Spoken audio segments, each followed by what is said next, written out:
Hello everyone, a very warm welcome to yet another video of the Introduction to R Programming video series. In this video we are going to discuss the while loop.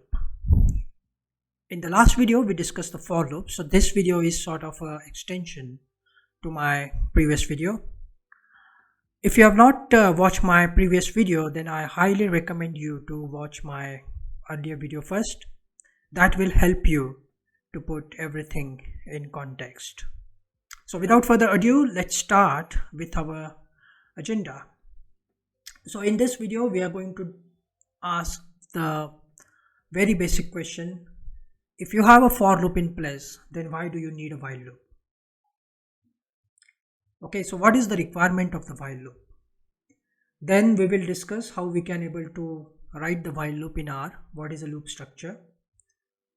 Then a very important concept of finite loop and infinite loop. When the loop becomes finite and when it becomes infinite. We are going to cover that. Then there are two important statements, the break statement and the next statement. They decide the flow of the loops. Doesn't really matter whether you are working on a while loop or a for loop, but these two statements decide the flow of the loop. So we are going to discuss these statements and finally we are going to run some R codes. So let's start with our first point on agenda, why while loop is required. So in the last video, we saw that the for loop requires a loop counter, and this loop counter decides how many times the for loop should repeat itself. Okay, as you can see in the small code. But in many situations, you can't really decide upon the end position of the loop counter. So how many times the desired operation should run, that you cannot able to decide with the help of a loop counter. Now let me take a simple example to show you that kind of a situation. So here is a simple example. I want to heat the water in the jar. So I put that jar on the burner and I want to heat the water till it reaches to say 70 degrees centigrade. And once the water reaches the 70 degrees centigrade, then I'm going to switch off this burner. That's the scenario that I have. Now in this case, I won't able to decide beforehand how much time it's going to take me to reach to 70 degrees centigrade. Right? Whether it can take me 3 minutes, 5 minutes, 7 minutes, or even 10 minutes, I don't know. So in a sense, if I were to relate this scenario with the for loop, and if my for loop counter is the number of minutes that it takes to 70 degrees centigrade, so in that case, I will not be in a position to set that counter beforehand because I'm not sure how much time it will take to reach to 70 degrees centigrade. So in this scenario, I will have to use a while loop. So if I were to narrate this small experiment, let's say when the experiment started, your burner is on.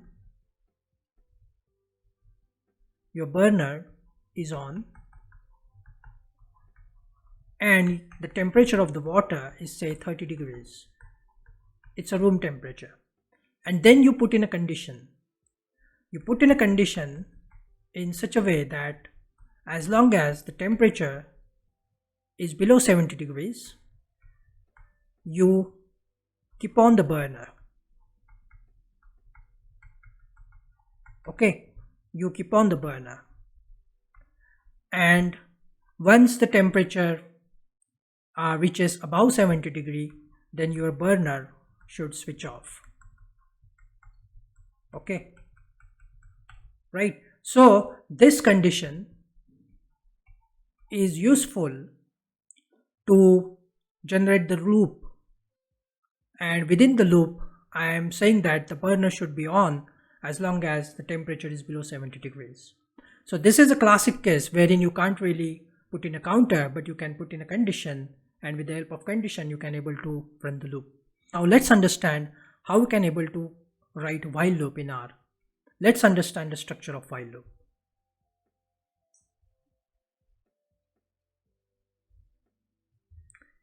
So this is a typical structure of while loop is, the while loop uses this loop condition. So this loop condition, and this loop condition is a single logical value loop condition. That means if the condition is fulfilled, then the outcome will be true. If it's not fulfilled, then the outcome will be false. And if this condition is true, then the code within the braced area will get executed. And the moment the condition becomes false, the while loop will immediately exit. So here is a simple example. I'm initiated x with 5. Then I'm entering into the while loop. So I put in a condition. So this is my condition. And so long as the x is more than 2, then that value of x will get printed. And then in every iteration, the value of x will be reduced by 1. So as you can see from the output, initially the value of x is 5, so it has entered into the loop, it has printed that value. Then the value of x becomes 4, it's still more greater than 2, so it has printed that value. In the next iteration, the value of x becomes 3, but after that the value of x becomes 2 because of this subtraction condition, and then the condition of the loop is false. The condition of the loop becomes false and the loop will immediately exit, and that's why it has not printed the other x values. Okay, so this is how the loop structure looks like. Loop, it's a keyword, while is a keyword followed by a condition, it's a logical true or false, and then the area of the code within the brace brackets. Okay, now let's understand the very important concept of finite loop and infinite loop.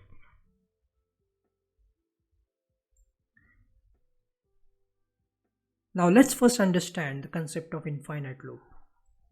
I use the same code. I've initiated the value of x to 5, then I'm entering into the while loop, but here instead of subtracting x by 1, I'm adding it by 3. And look what is happening. Every time the value of x will get increased by 3, and that's why this loop condition will never become false, will never be false. Okay, and because the loop condition will never be false, the loop will execute indefinitely, and that is what it's called as an infinite loop. Okay, now once you encounter infinite loop, you can able to break that loop with the help of escape key. You have to press an escape key on a keyboard, then you can able to break that infinite loop. So there is one caution here. Once you write the while loop, while writing a while loop condition, it's a good practice to always check whether that condition will end up in infinite loop. Okay, so as against the infinite loop, we have seen this finite loop. In case of finite loop, you have one instance in your iteration in which the loop condition will be false, and once the loop condition is false, then the loop will immediately exit, and that's why it has printed the finite number of output values. So please understand the difference between the finite loop and infinite loop, and while you create a while loop, to that matter also for loop, this is also equally applicable to the for loop. So when you write a finite loop, so when you write a for loop or a while loop, you should always check the conditions, and you should always ensure that the condition that you put in should not convert the loop into an infinite loop. Okay, so now let's move ahead and let's understand the two statements that control the flow of the loops, the break statement and the next statements. So let's understand these two statements. So one way of terminating the infinite loop is a break statement. Okay, so here is the same code that I've written, which has ended into infinite loop, but here I put in a small condition, and that condition says that if x is greater than 20, simply break. Now what does it mean? That the break statement, once the R interpreter comes across the break statement, then is the R interpreter will use it to exit the loop immediately. So it exits the loop immediately, simply jumps out of the loop altogether, and the program continues after the loop. So once our interpreter comes across the break statement, it will immediately exit the loop. So this is one way of stopping the infinite loop. Okay, now let's understand the next statement. Now remember, in the break statement, the loop will exit altogether, but in the next statement, the loop will not get exited, but it will skip the current iteration of the loop. Okay, it will skip the current iteration of the loop, and the loop will not terminate. When you use a next statement, the loop will not terminate, but it will simply skip the current iteration. So that's the difference between the next and the break statements. Break statement will terminate the entire loop. Next statement will terminate the current iteration without getting out of the entire loop. So here is a small code. I am printing the letters from 1 to 7. So the moment I encounter C, then because I put in a next statement over here, the console will not going to print C, because that particular iteration will skip and the next iteration will get executed. So it will print A and B. Once it goes into the C, it will skip because of the next statement, and then the loop, and then the iteration immediately after will get executed. Okay, the break and next statements. So let's open the R console and let's try out some examples in R. So this is the R code to demonstrate the while loop. So I'm initiating a empty list with the object called myList. I'm initiating a counter with 1. Then I am initiating a vector called myNumber with some numbers, and then I am checking the condition. So I'm checking each of this element of myNumber, and I'm comparing that element with 5. So this condition will be used for a while loop condition, and once this condition is fulfilled, that means the number is less than or equal to 5. If this condition is true, then it will enter into the while loop. Inside the while loop, I am using a double bracketed expression to create the first element of the list. This first element of the list will be filled by a diagonal matrix. So this is a diagonal matrix that I've created, and the size of the matrix will be decided by a particular element of myNumber vector. Okay, the counter will be incremented to 1. Then it will enter into the if loop. The if loop will check whether the counter has reached to its end position. If it has not reached to its end position, then the my condition will be updated. In this case, the my condition will be checked again. If the my condition is again evaluated as if my condition is evaluated to true, it will again enter into the while loop.